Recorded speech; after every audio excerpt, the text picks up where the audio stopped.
Welcome to the new Cyber Frontier, bringing you the latest news on the local Colorado economy and initiatives that focus on the development of cybersecurity economics. You don't have to be a computer or cybersecurity expert to get plugged in. Your host, Chris Gorog, brings it straightforward, asks the tough questions, and brings the cyber world to a level of understanding for everyone. Chris is personable and opens up with our guests on issues we all would like to see addressed. You can find us on the web at www.newcyberfrontier.com. Now join our host as he introduces the topic for today's New Cyber Frontier. Welcome to today's episode of New Cyber Frontier. On today we have a guest, Chuck Reynolds. Chuck is the founder and chief technology officer for Technical Systems Integrator, and they are a value-added reseller of leading-edge technology. So he, along with his work, has been doing some really neat things with public-private partnerships and the National Guard, some universities. So Chuck, welcome today. How are you? I'm fine. Thank you very much, and thank you for the opportunity to chat with you today. Definitely. I really like what you do. I really like what you do and the service that you're providing to your market and the folks in Colorado, and we look forward to working with you in the future as well. Well, thank you, and we definitely hope we're making an impact and bringing some insight in the cyber market to that it's not all mysterious, something we can all get involved with. But Chuck, tell us about yourself. I mean, we all in cybersecurity and us technical experts, a lot of times we've just been there forever, but we didn't start out that way.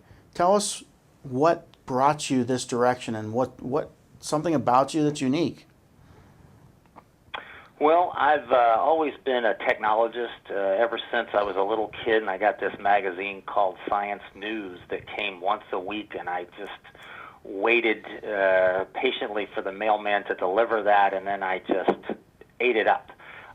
So I've always been that technology guy. I spend a lot of time, much to my wife's chagrin, surfing the internet. Hey, honey, did you see this cool new thing? Did you see this new cool thing? Which bores her to death, of course. But anyway, I'm very much a guy that gets involved in technology. TED Talks. I do local high school STEM-based talks where I talk about new technology and fields to get into. I'm a soccer coach on the side. I got two excellent boys that have been launched and gone into high tech, so I get to talk to them on a daily basis about high tech. It's pretty cool as a father to be able to have the opportunity to engage with your kids after they have launched as well. Happily married, living in Florida, building a new house. Florida. That's probably it. Living the dream, huh? Do you are you close to the beach? Well, we downsized and we almost moved to the beach, but we came to our senses and realized that I didn't want to live at the quiet beach and deal with people walking by all the time. So we moved to, we're on the Wekiva National Preserve, about 600,000 acres of woodlands with alligators and bears and deer and turkeys and Lord knows what else out in our backyard. So it's quite interesting every morning to wake up and see what's out there. Oh, interesting. That is neat. I lived down there for a while, a couple times in my life, but I spent 2 or 3 years living right on the beach. I loved it. It is nice to go visit, and we spend a lot of time at the beach, don't get me wrong. We're only 40 minutes away, so it's not that bad. Mm-hmm. Okay, so tell us about what it is that you do in the cybersecurity arena. So we have been bringing to market over the past few years some new revolutionary tools that are used in industry and service provider, network equipment manufacturers, and what have you, and that have been deployed and used within some DoD cyber ranges and some universities, and combining these technologies into a self-service offering for providing basically cyber ranges and clouds as a service, as a file, to facilitate rapid adoption of infrastructure and building infrastructure and deploying infrastructure for people within the cyber community. This is one of our initiatives. We're also doing this in the telecom space for network function virtualization, network function infrastructure, virtualized customer premise equipment. So we're attacking several different markets, but they're all using the same tool and leveraging the same type of technology. The idea is to get people to be able to do, specifically in cyber, to spin up a cyber exercise, to spin up a cyber range, a cyber training environment in seconds, deploy it, use it, understand it, and be able to manipulate it from a lifecycle management perspective so that IT people, admin people, and end users can consume it, use it, and then, of course, lastly, but deliver it in such a way so it's inexpensive, so it can be hyper-converged and utilize the resources underneath a cyber range, a virtual cyber range, more efficiently. Okay, well, hold that thought. We're going to come back in a couple minutes. We'll be right back with the rest of today's show right after these brief messages from our sponsors. Cyber Resilience Institute helps build strong cyber communities designed to prevent members from attack. Like building a neighborhood watch, it takes coordination and a sharing community to protect our identities and valuables in the virtual world. Typically, we hear that organizations know they need to do something to protect their cyber assets, but don't know where to begin. Let Cyber Resilience Institute help your community create an action plan. Cyber Resilience Institute will build your community or business marketplace so that it is designed to support a collective cyber defense. Contact them for more information at cyberresilienceinstitute.org. Okay, welcome back. We are talking with Chuck Reynolds, the founder and CTO of Technical Systems Integrators, and they were talking about a cyber range that you guys have created. So tell me about what this is. It sounds to me like it's in the training, working with education, companies training new people in cybersecurity. What does it do, and why, for the first part, why would you put something like this together? So we don't actually offer the cyber range, although we may be starting to do that in the future as a service. You get into the X as a service, basically anything as a service. I think you're going to see a lot of interesting things happen in the managed service provider space as people expand out of the traditional MSP products and offerings. But what we've built is an infrastructure set of tools so that you can manage and build your own cyber range or your own cyber training environment. The two tools come from industry. One is a product called Cloud Shell from Quality Systems. If you've ever been to Cisco's developer network, the sandbox tool there, that is a white box label of Cloud Shell. So you can, if anybody wants to, they can generate a username, log in, and try out any kind of Cisco infrastructure on demand in seconds, and it's all spun up by this tool. The other tool is a very interesting tool. It's a new thing. It's a software-defined infrastructure operating system, which is pretty unique.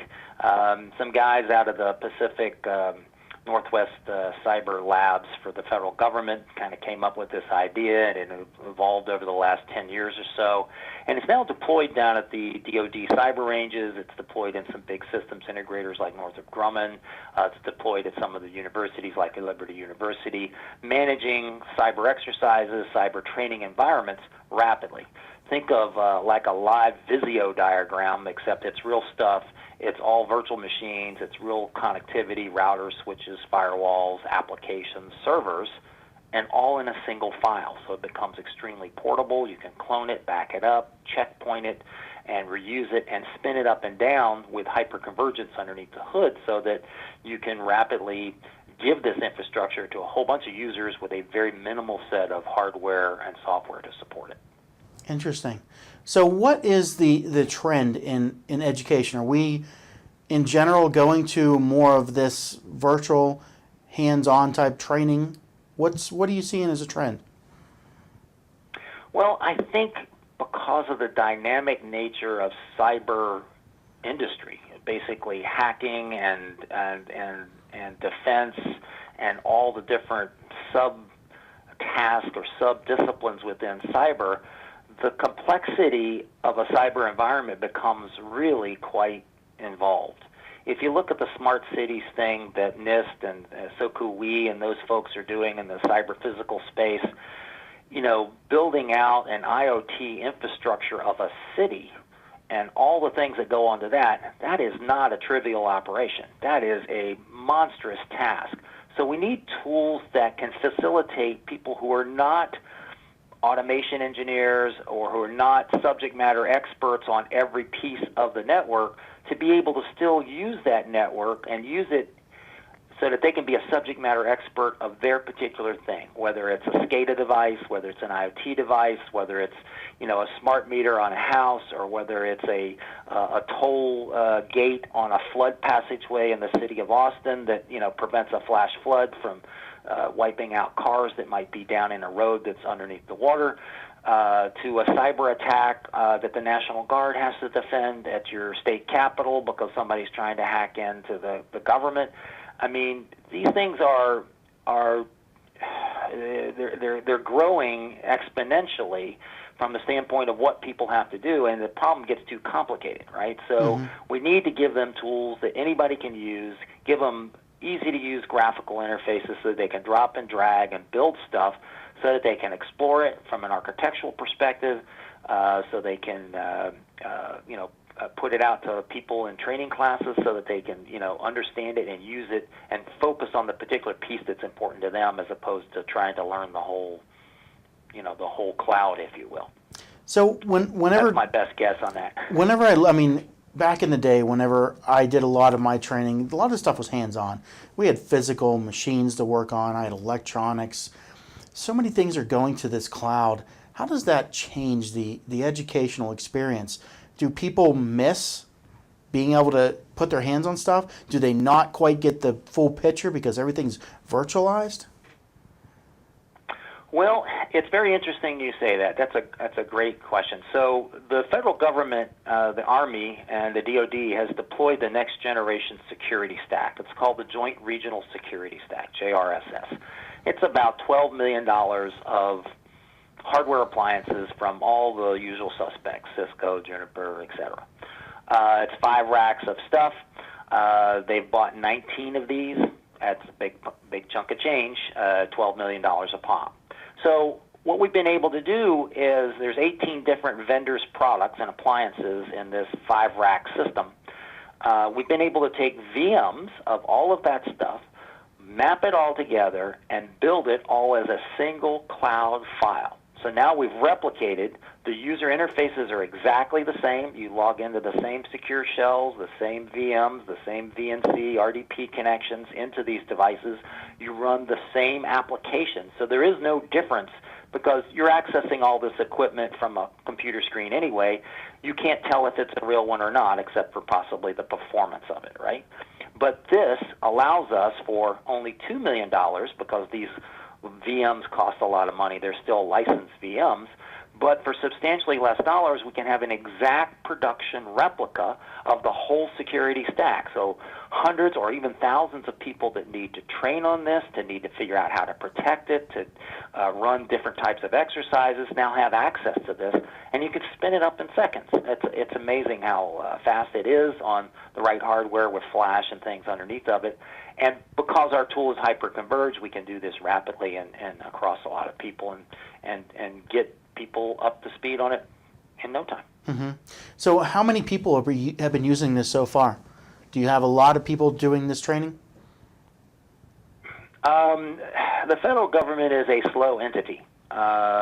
So it takes a while to roll this out. They've been in the throes of rolling it out for about 18 months or so. It's getting closer. They're going to try it out in the next exercise here that's actually just finishing up, which is one of the DISA mini flags. National Guard has done some rollouts with this. We're looking at 2018 for Cyber Shield, hopefully. We're working with a number of other big ranges. People like Northrop Grumman have already wholesale adopted it.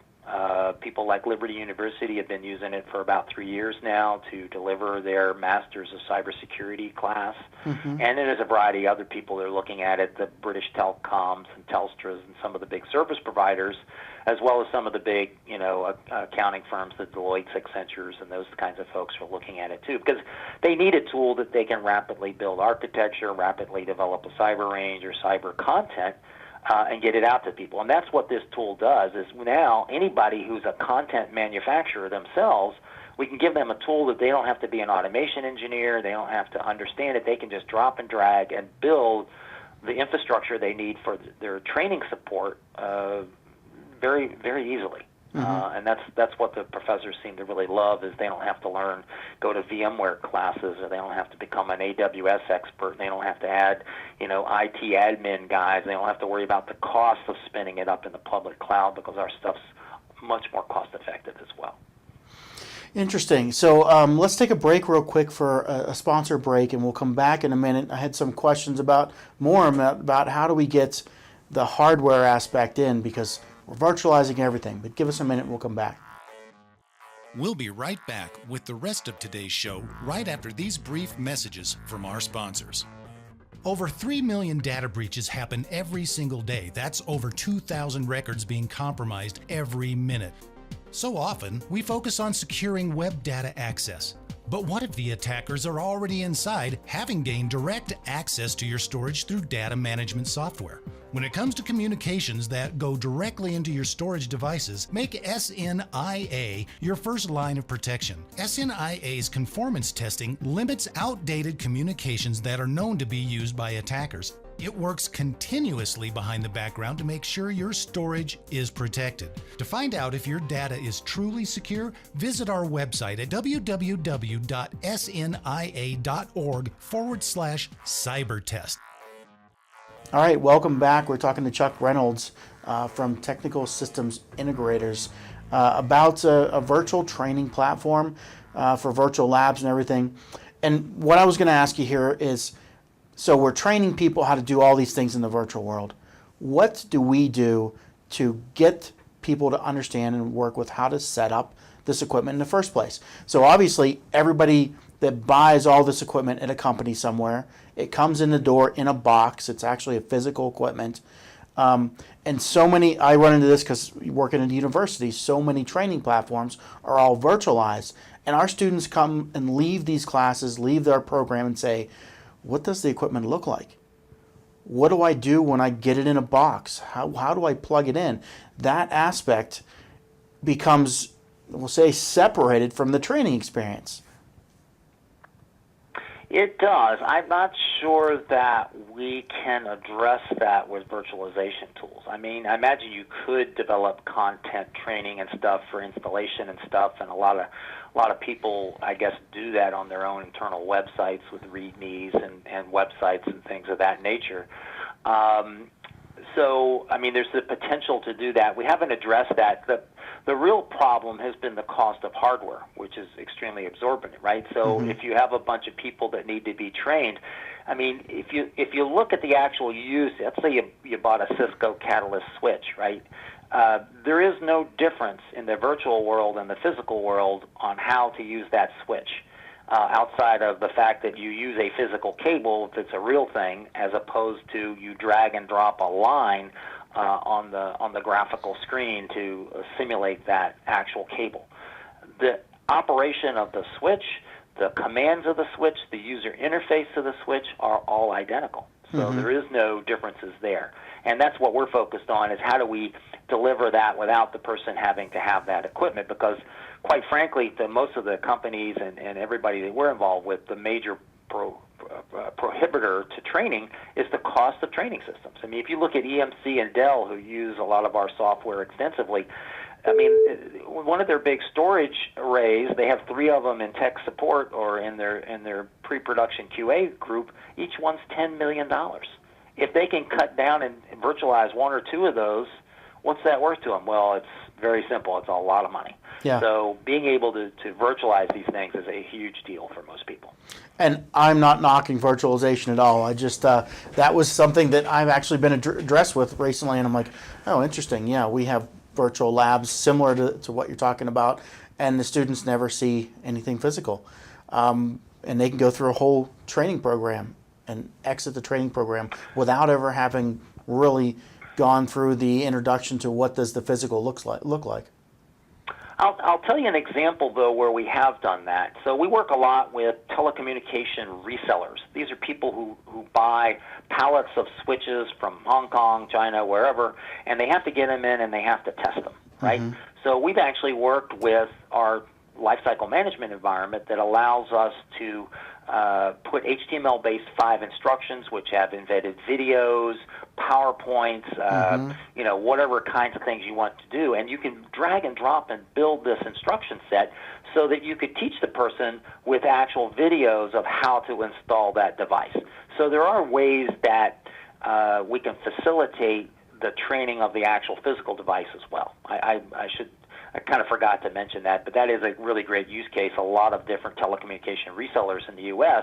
use our tool to do all the incoming inspection and tests of these devices that they buy and then put them in the inventory and resell them. Right? Okay. So Cisco doesn't like that they do that, but they make millions and millions of dollars a year reselling those particular switches and routers. Mm-hmm. So you had talked earlier about like virtual cities and IoT. Do you have a simulation for something of that scale that brings in millions of devices?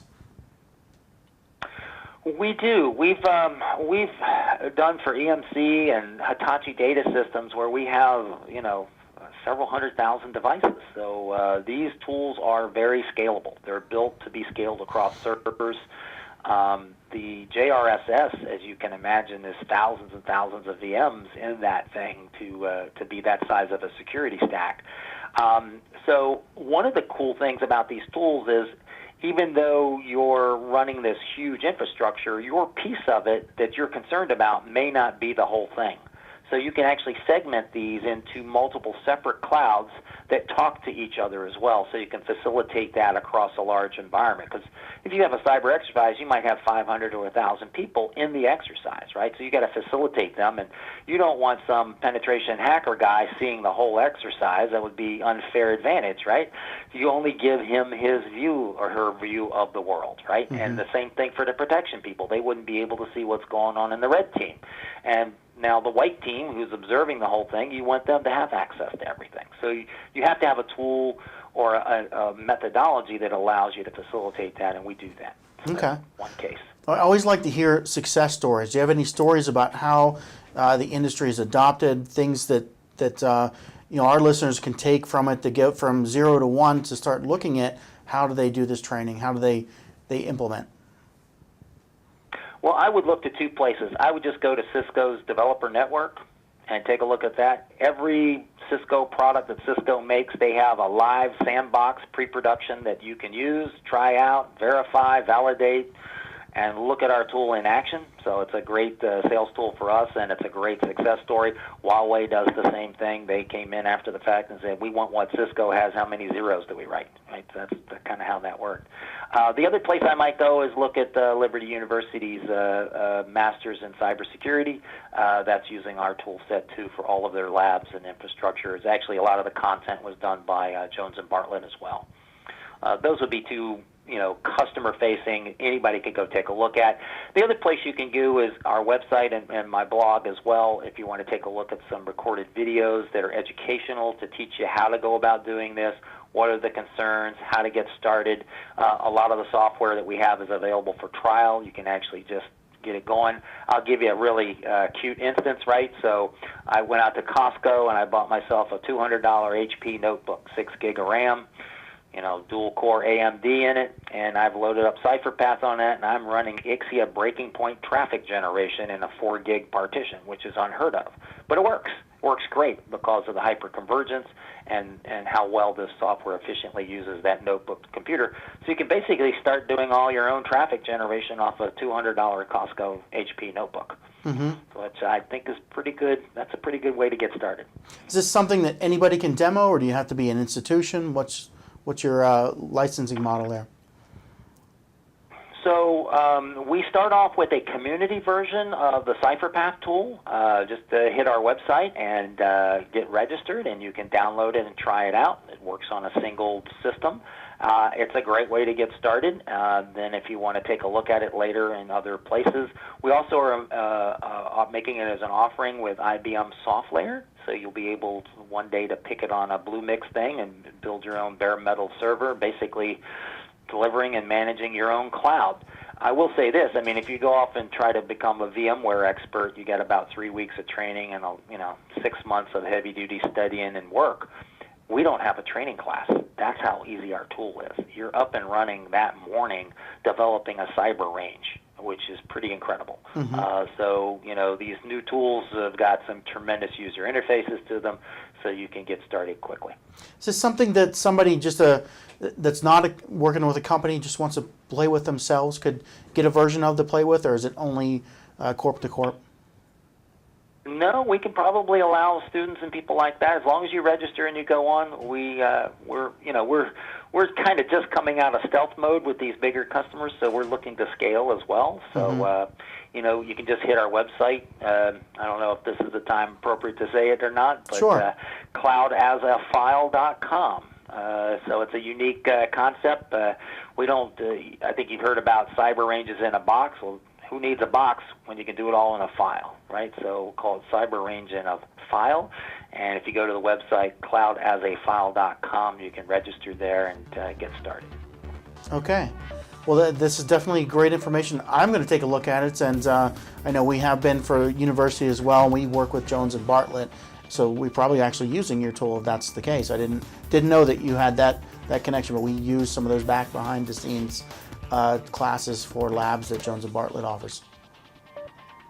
No, that's great. Well, we look forward to working with you guys as well.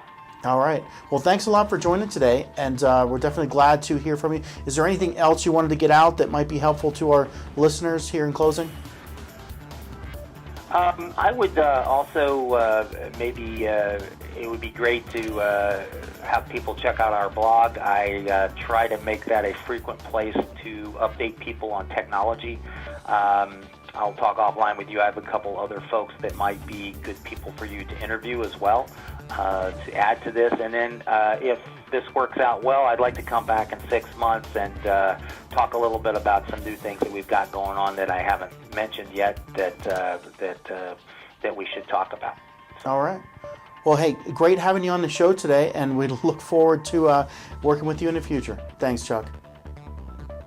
Excellent, Chris. Thank you so much. Take care. All right. Bye. The views or opinions expressed by me during this podcast are my own and are not those of my employer, Colorado Technical University. We hope you have enjoyed this episode of New Cyber Frontier. Remember to get involved. Often we think that someone else will handle privacy and security in the virtual world, but you are the only one truly in command of your virtual fate. Join our mailing list so we can keep you informed of breaking news and new releases. If you have an idea, if you have a question that you would like to hear answered, or if you want to get involved with our efforts, reach out to us at newcyberfrontier.com. We also encourage you to visit our sponsors' links, as they are the ones that really make this show possible. I want to thank each of you for supporting the show, and we look forward to seeing you back for the next episode of New Cyber Frontier.